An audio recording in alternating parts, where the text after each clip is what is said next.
Welcome to the end of day review for Friday, the 5th of January 2024. I just wanted to also mention that from next week, Monday, the 8th, we'll essentially resume normal operations where we'll do London outlooks in the morning, New York outlooks in the afternoon, and then end of day reviews. So I just wanted to mention that the holiday period is essentially over and everything the market should resume to a normal state. Having said that, jumping on to the economic calendar as usual, what we can see is that there was no London session read for the news. However, today was an NFP day, and as you can see, the results were highly positive for the USD, and thus, as a result of this, we could expect that the pound dollar should be shorted. Um, yeah, unfortunately, or yeah, I guess depending on how you want to look at it, there wasn't really any opportunity to catch any shorts, and then from then onwards, the market pretty much skyrocketed upwards. Um, I guess it's not expected given that we are still in this confirmed bullish market structure that we can see here, and price is potentially going to candle body break this L-pause pullback phase, and if it does so, then we essentially have a 4H primary pro-trend primary leg which we can continue to long from, as we'll only have one direction to trade in that scenario, and we can essentially target this IRL. I guess if we are positioned well on the Monday, Tuesday, Wednesday, and it's likely that we are capturing the high or low of the week, then it's worth holding on to that trade. So we will look into that next week. However, for the purposes of today's end of day, there was only reason to short, and like I said in the previous end of day reviews, everything to the left has been efficiently mitigated, this being the last POI extreme, and that had failed. So this L-pause pullback phase was the last point from which we could short from, and it did give a nice short opportunity right here, but not with much follow through, or actually it did indeed achieve our IRL target and the swing target. So if you did hold on to yesterday's short trade, you would have actually made a good amount of R, and we'll look into that when we move on to the 15 minute.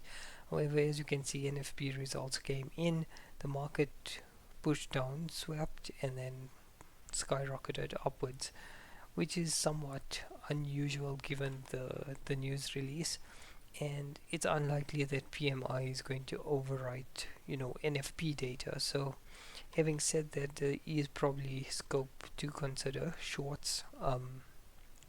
New York high of the day shorts, we do have support for it, so that's something we'll explore as I go through this end of day review.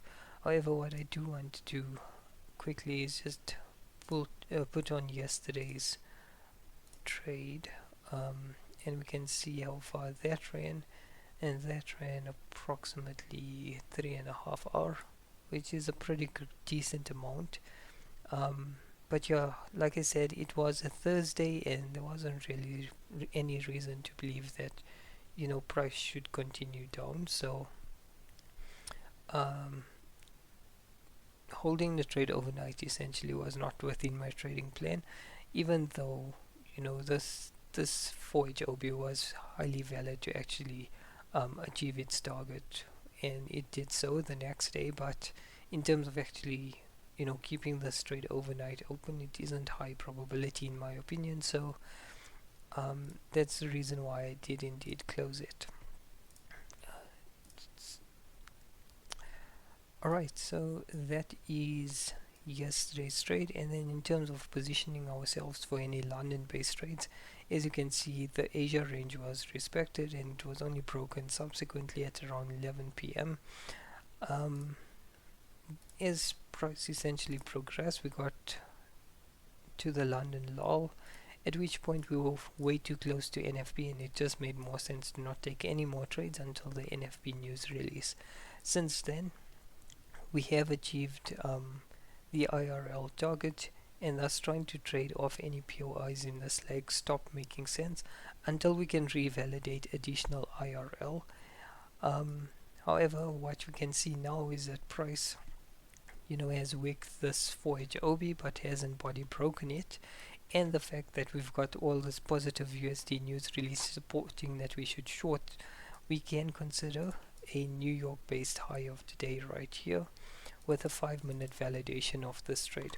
5M. And if we move on to the 5-minute, the issue here is that we don't have any valid POIs to validate a new secondary leg from this area. So if we look here, this is the highest point. There hasn't been a candle body break to validate this, so in order to validate the secondary leg, this would be the 5-minute chalk level to do so. It is quite a distance away, so it's not really wise at this stage, especially on a Friday, to then wait for this to go and then enter. By that point, we're way too close to the end of the week, and it's best to rather wait to reposition yourself on a Monday.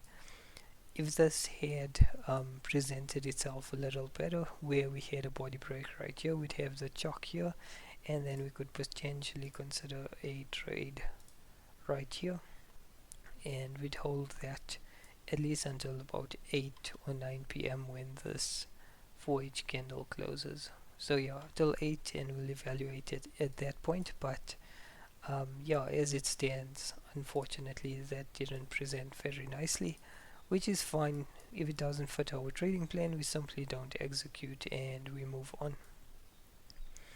Okay, so that essentially leads me to the conclusion of this week's end of day review, and we'll chat again bright and early on Monday.